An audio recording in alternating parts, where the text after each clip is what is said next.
Assalomu alaykum aziz birodarlarim. Videoni keng tarqalishi uchun like bosishni unutmang. Payg'ambarimiz alayhissalom sababchi bo'lgan qilgan bilan barobardir deganlar. Inshaalloh bu sabab siz ham ajrga ega bo'lasiz. Vassalomu alaykum va rahmatullohi va barakatuh. Bismillahirrahmanirrahim. Alhamdulillahi rabbil alamin. Wal aqibatu lil muttaqin.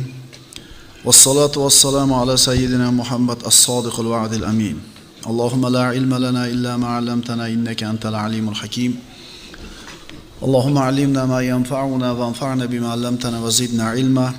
اللهم أرنا الحق حقا وارزقنا اتباعه وأرنا الباطل باطلا وارزقنا اجتنابه واجعلنا ممن يستمعون القول فيتبعون أحسنه وأدخلنا برحمتك في عبادك الصالحين. Amma ba'd, assalomu alaykum va rahmatullohi ta'ala va barakatuh. Bismillahirrohmanirrohim. Tazkiyatun nafs darslaridan muhabbat mavzusini gaplashyapmiz. O'tgan darsimizda olinadigan xulosalarni qisqacha takrorlab qo'yamiz. Alloh bilan Allohning mo'min bandalarning o'rtasida bir aloqa bor. Bu aloqa muhabbat deb nomlanadi. Alloh mo'min bandalarga muhabbati qattiq, mo'minlar ham Alloh taoloni yaxshi ko'rishadi. Ibodat. Biz bu dunyoga ibodat qilish uchun keldik. Va ma xalaqtul jinna val insa illa liya'budun dedi Alloh taolo. Jinlarni ham, insonlarni ham menga ibodat qilish uchun yaratdim dedi. Ibodat nima edi? Alloh taologa muhabbatli bo'lib turib bo'yinsunish. Allohning buyruqlarini bajarayotib turib, muhabbat bilan bajarsak, bu ibodat deyiladi. Agar Alloh taoloning buyruqlarini bajarsak-ku, ammo muhabbat bo'lmaydigan bo'lsa, bu nima deyilardi? Toat deyilardi. Shuning uchun odamlarda qilayotgani ko'pchiliginiki ibodat emas, toat bo'layotganligi uchun mana shu qilayotgan amalidan ko'zlangan maqsadga yetishmayapti. Xulosalardan bittasi, hamma narsadan avval mo'min banda Alloh va Rasulini yaxshi ko'rishligi kerak. Payg'ambarimiz aytdilar: "Ala la imana liman la muhabbata lah." Ogoh bo'linglar, muhabbati yo'qning iymoni yo'q. Allohga muhabbati yo'q odamni iymoni yo'q deyilyapti. Ya'ni kofir emas. Bu odamning iymoni chola iymon, komil inson emas, iymon emas. Xulosalardan bittasi Rasululloh aytdilar: "Al-mar'u ma'a man ahabba." Inson qiyomat kunida o'zi yaxshi ko'rganlari bilan birga bo'ladi. Kimni yaxshi ko'rdik? Allohni yaxshi ko'rdik. Muhammad alayhisalomni yaxshi ko'rdik. Sahobalarni yaxshi ko'rdik. Tobiinlarni yaxshi ko'rdik. Ulamolarni yaxshi ko'rdik, mo'minlarni yaxshi ko'rdik, inshaalloh qiyomatda shularning qatorida bo'lamiz. Biz mo'minlarni yomon ko'rmaymiz. Olingan xulosalardan muhabbat bir narsa, rahmat boshqa narsa. Alloh taoloning rahmati mo'minga ham kofirga ham birdek berilaverdi. Mo'min bo'lsin, kofir bo'lsin, rizqini yeyapti. Alloh sog'ligini bergan. Dunyoviy maishatini Alloh taolo beraveryapti. Bu Alloh taoloning rahmati hammaga teng. Ammo muhabbati faqatgina kimga? Mo'minlarga nisbatan bo'ladi. Mana shu o'tgan ikkita darsimizni xulosalar edi. Bugun 3-darsimiz. Mo'min odam Allohni yaxshi ko'radi, o'zini borlig'ini Allohga sotadi. Ana shunday bo'lsagina Alloh taolo shu bandaga hamma narsani beradi. Qaytarib aytamiz. Vaqtingizni, kuch-quvvatingizni, o'yingizni, fikringizni, qalbingizni hammasini Allohga topshirasiz, shunda Alloh sizga hamma narsani beradi. Chunki Robbimiz subhanahu va taolo siz bilan bizdan shunday bir muhabbat bo'lishini xohlayapti. Hadis qudusiga quloq solamiz. Yagona bo'lgan Allohga qasamki, bu ayni haqiqat. Alloh taolo aytadi: "Man shag'alahu zikri am mas'alati a'taytuhu fawqa ma u'ti as-sa'ilin." Kimni mening zikrim mendan hojatini so'rashlikdan mashg'ul qilsa, men u bandaga so'rovchilarga berganimdan ko'ra kattaroq narsani ato qilaman. Doim zikrda duo qilib so'rash esdan chiqib qolyapti ba'zida. Qo'lini ko'tarib so'rayman deganda nimani so'rash kerakli esidan chiqib qolyapti. Doim zikrda, doim band. Bu banda Manavi atini aytib so'rayotganlardan ko'ra yaxshiroq narsani oladi, deyapti. Qo'lingizni ko'targanda ba'zida esiga kelmay qoladi, bilasizmi? Tilingiz aylanmay qoladi. Sizga nima yaxshiligini Robbingiz biladi sizdan ko'ra. Siz menga mana bu narsa yaxshi deb so'raydigan narsangiz bor. Siz bilmaysiz uni oqibati sizga yaxshi bo'ladimi, yomon bo'ladi. Bilmaysiz uni. Ammo Alloh biladi. Shuning uchunchi doim qo'lni ko'tarib so'rash esimizga kelmayotgan bo'lsa yoki doim so'rolmayotgan bo'lsak ham zikrda yuraveraylik-da. Robbimiz aytayapti. Meni zikr qilish shunaqa ovora qilib qo'ydi bu bandamni, nimani so'rash kerakligi esdan ham chiqib qoldi. Hech narsa emas. Chunki aytib deb so'rayotganlardan ko'ra kattaroq narsani beraman deyapti. Ya'ni agar Allohning zikri, Allohning toati sizni mashg'ul qilgan bo'lsa, odamlarga xizmat qilish, haloyiqqa foydam tegsin degan narsa sizni band qilib qo'ygan bo'lsa, Alloh aytayaptiki, ey banda, sen meni rozi qilishing bilan ovora bo'l. Bandalarimning xizmati bilan ovora bo'l. Sen so'ragandan ziyodasini beraman. Alloh taolo aytadi: "Ey banda, sen men uchun men xohlagandek bo'l. Men sen xohlagan ishlarda sen aytgandek bo'laman." Qaytariya. Ey odam bolasi, sen men uchun men xohlaganimdek bo'lgin. Men sen uchun sen xohlagandek bo'laman. O'zingga nima kerakligini gapirmay qo'yaver shunda. Voy buni-chi totib ko'rish kerak birodarlar. Buni totib ko'rish kerak. Buni tushuntirib, masalan, asalni ta'riflab ber desa, 1 yil gapirsin, 1000 marta holva deng, og'zingizda holvani ta'mi, shirasi paydo bo'lib qolmaydi. Uni totib ko'rishlik kerak. Shuning uchun aytamiz, ey Parvardigor, seni topgan banda nimani yo'qotibdi? Seni yo'qotgan banda nimani topibdi? Alloh taolo hadis qudusida marhamat qilyapti. Iza sallamtali fima urid kafaytuka ma turid. Agar ey bandam, men xohlagan narsada menga taslim bo'lsang, sen xohlagan narsada men sen uchun kifoya qilaman. Va in lam tusallim li fima urid at'abtuka fima turid. Men xohlagan narsada menga taslim bo'lmasang, sen xohlagan narsada seni mashaqqatga solib qo'yaman. Summa la yakunu illa ma urid. Shundan keyin faqat men aytgan bo'ladi deyapti. Yetmaydimi shu? Sen meni rozi qilishlik g'ami bilan yasha, qolgan g'amingni menga qo'yib qo'y deyapti. Mana eshitdingiz, ertaga chiqib turib hamma g'amni tashab, Allohni rozi qilishingni birinchi g'am qilib boshingizga kiyib oling-da, qarab turing. Ammo sirazi kelishini kutmang. Orada vaqt o'tish kerak. 1 yil o'tar, 1 oy o'tar, 1 oy o'tadi bu domla. Bermasa nima qilasan? 60 yil o'tadi, bermaydi. Bizning muammo nimada? O'sha Alloh aytgan, payg'ambar aytgan narsani qittirlar qarab turamizda, qayerdan kelib qolar ekan? Kelmayapti-yu. 1 oy bo'ldi, 1 oydan beri aytayapman, kelmayapti. Rasululloh aytadilar: "Yustajabu li ahadikum ma lam yasta'jil." Shoshiltirmasanglarla, shoshilib ketmasanglarla ijobat bo'ladi. So'raganinglar beriladi. Ya Rasululloh, qana qilib shoshiltiramiz? Qana qilib shoshib ketamiz? Sizlardan bittanglar Allohdan hojatini aytib so'raydi, keyin aytadiki, Allohdan so'radim, bermadi deydi. Mana shu odam shoshiltirdi, endi so'ragani berilmaydi. O'ylang, bugun duo qilsa ertaga kelaversa. Bugun zolim zulm deb turib ertasi kuni bo'yni uzilib ketaversa, darrov ko'rinib qolsa natijasi, unda hamma musulmon bo'lib ketadi. Hech kim zolim bo'lmaydi. Ana shu qilgan duoingizni ijobat bo'lish uchun vaqt o'tish kerak. Ana shu zolim zulm qildi, uni duoibat qildi, uni qarg'adi biroq. Bu duosi ijobat o'tish uchun nima bo'lish kerak? Vaqt o'tish kerak. Ana shu vaqtni o'tishligi siz bilan bizning iymonimizni sinaydi. Muhammad alayhisalom Allohning eng suygan bandasi, Ka'bani oldida sajda qilib turganlarida mushriklar kelib ichak-chavog'larni, qo'yni, molni ichak-chavog'ini tashab qo'yishdi. Rahmatan lil alaminga. Rasululloh sallallohu alayhi vasallam namozni tugatdilar. Haligilar qilib qo'ygan ishidan xursand bo'lib, kulib, bir-biriga suyanib qolishdi. Holi qurib kulgudan. Rasululloh keldilarda nomma-nom aytib haligilarni qarg'adilar, duoibat qildilar. Nima? Ertasi kuni darrov bo'yni uzilib ketdi ularni. Oradan 3, 4 yoki 5 yil o'tdi, Badrda yer tishladi bular. Muhammad alayhisalomning duosi ijobat bo'lishligi uchun, ya'ni mazlum bo'lib turib qilayotgan duosi ijobat bo'lish uchun vaqt o'tish kerak bo'lsa, siz birodar nimaga ertasi kuni kutyapsiz kelishini? Demak, shoshilmas ekanmiz, Alloh nima qilar ekan? Ijobat qilar ekan. Birodarlar, muhabbat mavzusi juda ham jiddiy, qiyin mavzu. Agar sizga asalni ta'riflab ber desa, qanday ta'riflaysiz?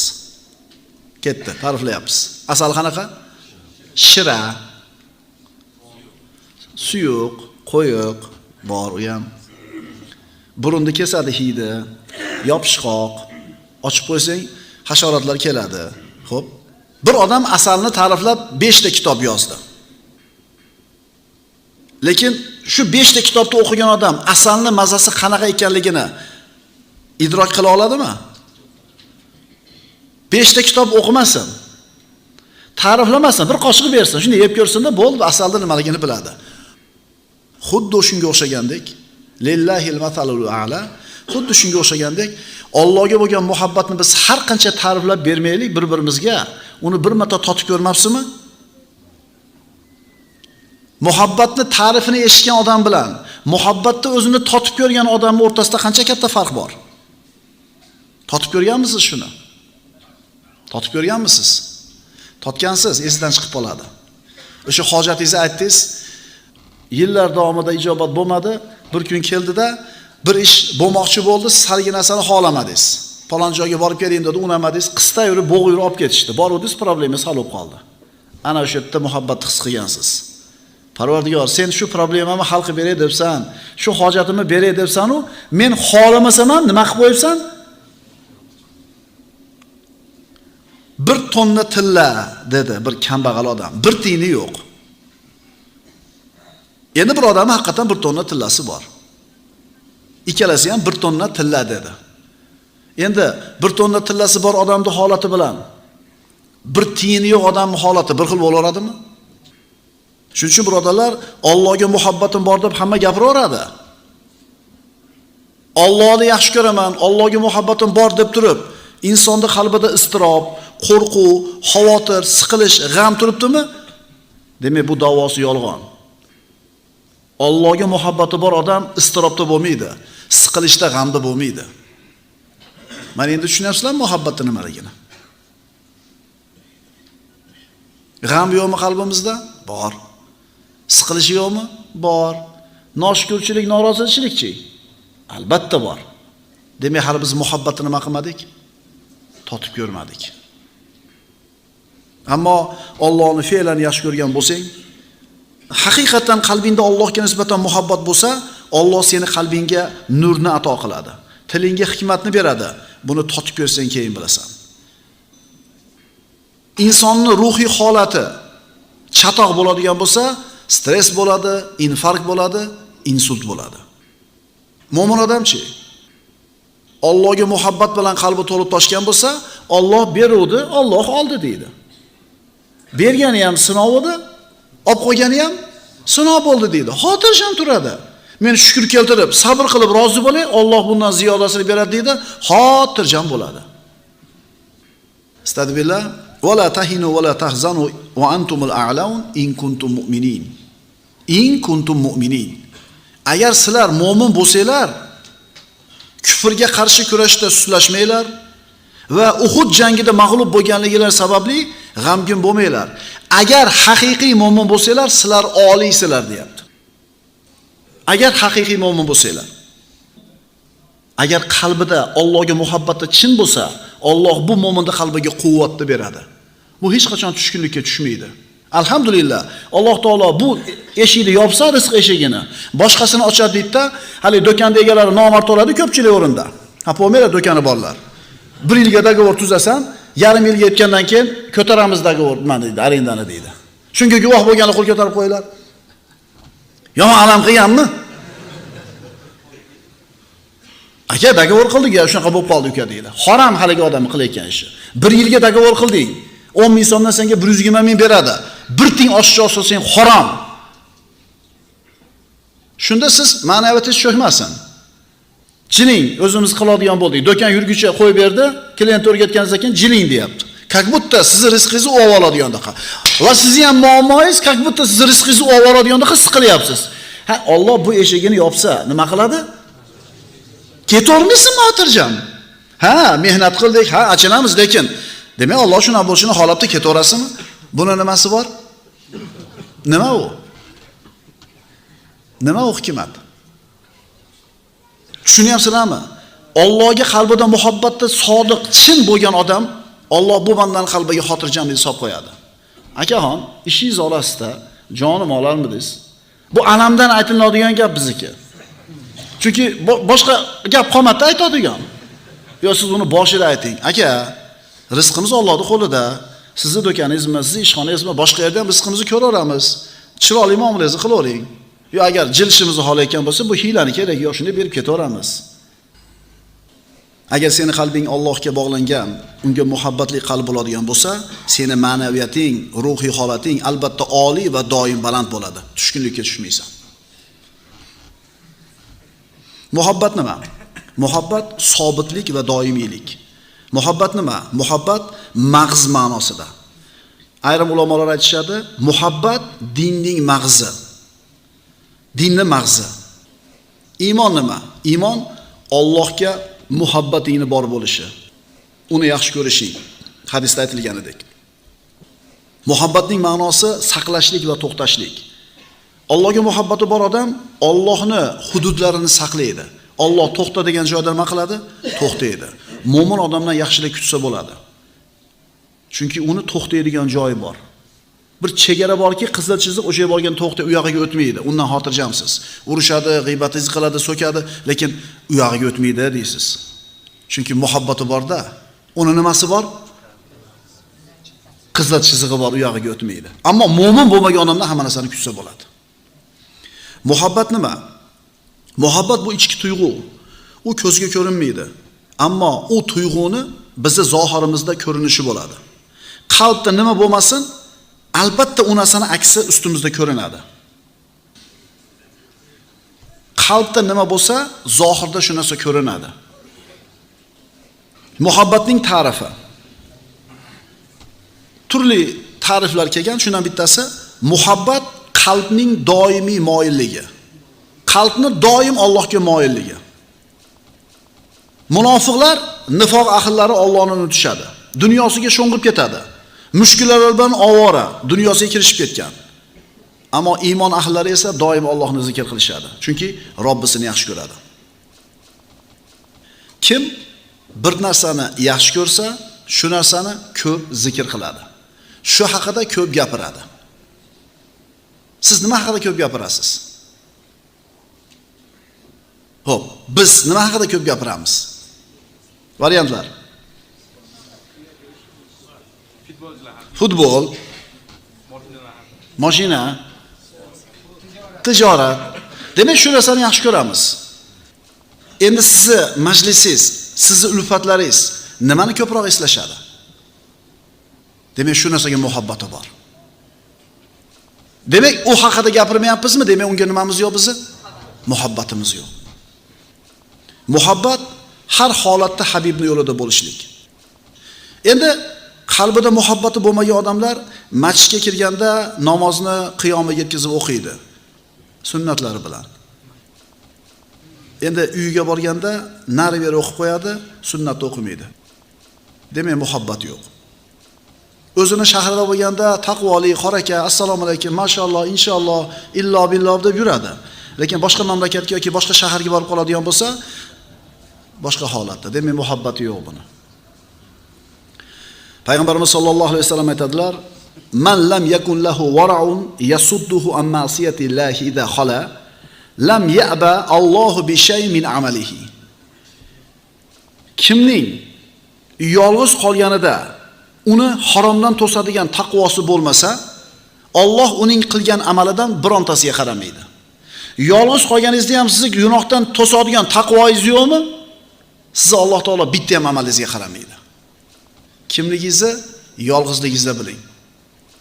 Kimligingizni uyingizda biling. Kimligingizni televizorda oldida qolganingizda, telefoningiz bilan qolganingizda shunda biling kimligingizni. Muhabbatni belgilari. Allohga oshiq banda, Allohga haqiqatan qalbida muhabbati bor banda ozgina gunohini ham ko'p deb biladi. Ko'p savobini ozgina deb biladi. Shunaqamisiz? Yana bitta belgisi, toatni o'ziga lozim tutadi, ma'siyatdan uzoq bo'ladi. Yana belgisi, borlig'ini mahbubga beradi. Rasululloh sollallohu alayhi vasallam sahobalarga qo'shin tayyorlashlik uchun infoq qilinglar dedilar. Pul olib kelinglar qo'shinni jihozlagani. Shunda Abu Bakr Siddiq hamma pulini olib keldi. U kishiga aytilinmaganida hamma pulini olib keldi. Bir qismini olib kelsa bo'lar edi. Abu Bakr, uyingizga ham biror narsa qoldirib keldingizmi deganida, ha, bundan yaxshirog'ini qoldirib keldim. Hamma pulini olib kelgan. Nimani qoldirib keldingiz dedi? Uyga Alloh va Rasulining roziligini, muhabbatini qoldirib keldim dedi. Mana muhabbat qanaqa bo'ladi. Shu bilan Abu Bakr Siddiq kambag'al bo'lib qoldimi? Mana shu yerda bir bizga qiziqda, hamma yo'g'ini olib kelib berdi. Kambag'al bo'lib qoldimi? Demak, Allohga oshiq banda borlig'ini beradi Alloh va Rasuli uchun. Allohning dargohida mahbub bo'lishning yo'llari bor, birodarlar. Alloh bizga muhabbat qo'yish uchun birinchidan Qur'onni ma'nolarini tadabbur bilan, tafakkur bilan o'qishlik, ilm o'rganishlik. Mana ilm o'rganyapmiz hozir mashada. Muhabbat haqida ozgina bir narsa o'rgandikmi? O'zimizni tekshiryapmizmi shu narsa bilan? Menda jinday ozroq ekan. Menda vobshe yo'q ekan muhabbat unaqa bo'lsa. Mana shu ilm, birodarlar. Yana Alloh uchun nafl amallarni bajarishlik. Va ma yazalu abdi yataqarrabu ilayya bin nawafil hatta uhibba.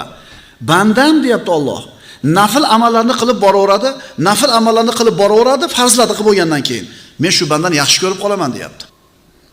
Sunnat namozni o'qish, nafl amallarni qilish degani. Sunnatni o'qiradi, nafl ro'zani tutaveradi, sunnat amalni qilaveradi, sunnat namozni o'qiradi, men yaxshi ko'rib qolaman shu bandamni deyapti. Yana davomiy zikrda bo'lish. Ya ayyuhallazina amanu zkurulloha zikron kathira. Ey iymon keltirganlar, Allohni ko'p eslanglar. Mana hozir Allohga nisbatan muhabbatingiz qanday ekanligini tarozisini aytaman hozir. Allohning muhabbatidan nasibing zikrdan bo'lgan nasibingga barobardir. Kim Allohni ko'proq zikr qilayotgan bo'lsa, muhabbati baland ekan. Kim Allohni kamroq zikr qilayotgan bo'lsa, muhabbati Allohning muhabbatidan nasibing zikrdan bo'lgan nasibingga barobardir. Qancha bo'lsa zikringiz, muhabbatingiz ham shuncha ekan. Bir kunda necha marta Alloh deysiz? Necha marta la ilaha illalloh deysiz? Necha marta astag'firulloh deysiz? Necha marta hasbunallohu va ni'mal vakil? Necha marta la havla va la quvvata illa billah deysiz? Qancha aytsangiz muhabbatingiz shuncha baland ekan. Nima degani bu? Til to'xtamasin zikrdan degani. Til to'xtamasin, muhabbatingiz baland bo'lsin, qalbingiz Allohga topshirib qo'ying, Alloh taolo sizga hamma ne'matlarni ato qiladi. Zikrga bog'liq bo'lyapti sizni so'rayotgan narsangizni kelishligi. Allohning muhabbatidan nasibing zikrdan bo'lgan nasibingga barobardir.